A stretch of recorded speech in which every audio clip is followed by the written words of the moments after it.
நார்மலாக நம்ம பீர்க்கங்காயை வந்து நம்ம கூட்டு சாம்பார் இந்த மாதிரிலாம் நம்ம யூஸ் பண்ணுவோம். அதோட தோலை வந்து நம்ம வேஸ்ட் பண்ணிடுவோம். அந்த தோலை வச்சு சூப்பரான ஒரு ரெசிபி எப்படி பண்ணலாம் அப்படிங்கிற நான் சொல்லி கொடுத்துருக்கேன். ரொம்ப ஒரு ஹெல்த்தியான ரெசிபி எப்படி பண்ணலான்னு பார்ப்போம். பேன் அடுப்பில் வச்சுட்டு ஒரு 3லேருந்து 4 சின்ன கரண்டியில் ஆயில் நம்ம ஆட் பண்ணியிருக்கேன். நான் வந்து நல்லெண்ணெய் ஆட் பண்ணியிருக்கேன்.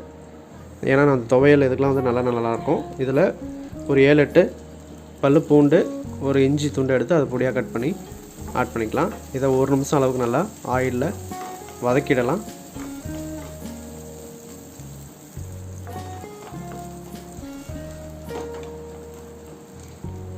நல்லா வதக்கியாச்சு.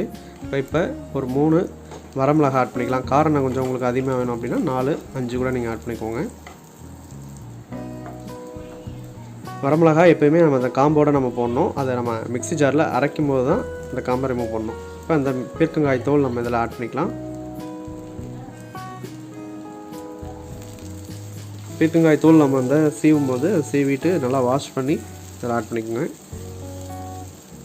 ஆட் பண்ணிவிட்டு ஒரு 3லேருந்து 4 நிமிஷம் நல்லா வதக்கிடலாம். இஞ்சி பூண்டு வரமிளகாய் அப்புறம் இந்த பீர்க்கங்காய் தோல் எல்லாம் சேர்ந்து நல்லா வதங்கட்டும். இப்போ லாஸ்ட்டாக இதில் மல்லித்தலை அதுக்கப்புறம் கருவேப்பிலை இதை ஆட் பண்ணிவிட்டு ஒரு 30 செகண்ட் மட்டும் வதக்கிடலாம். அதுக்கப்புறம் புளி ஒரு சின்ன சைஸில் நம்ம அப்படியே பிச்சு போட்டுடலாம்.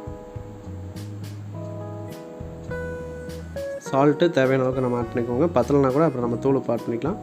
இப்போ இது மிக்ஸி ஜாரில் போட்டு நல்லா குறன்னு நல்லா ரொம்ப நைஸாக வேணால் குறன்னு அரைச்சிட்டு இதுக்கு வந்து தாளிப்பு நம்ம ரெடி பண்ணிடலாம். தாளிப்புக்கு அதே நல்லெண்ணெய் ஒரு 3 சின்ன கரண்டியில் நான் ஆட் பண்ணியிருக்கேன்.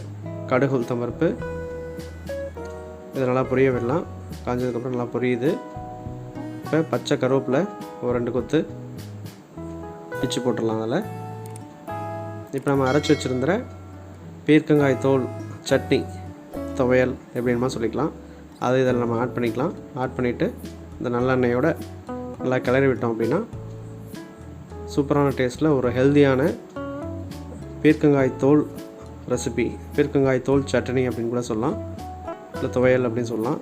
சூடான சாதத்தில் இதில் வந்து இஞ்சி பூண்டு நல்லெண்ணெய் இதெல்லாம் நம்ம சேர்த்துருக்கும் போது இதை அப்படியே சூடான சாதத்தில் இதை நம்ம ஆட் பண்ணி சாப்பிடும்போது ரொம்ப டேஸ்ட்டாக இருக்கும். ரொம்ப ஹெல்த்தியானவும் இருக்கும். இதேமாரி நீங்கள் ட்ரை பண்ணி பாருங்கள். எப்படி இருந்துச்சுன்னு சொல்லி நம்ம கமெண்ட்டில் சொல்லுங்கள்.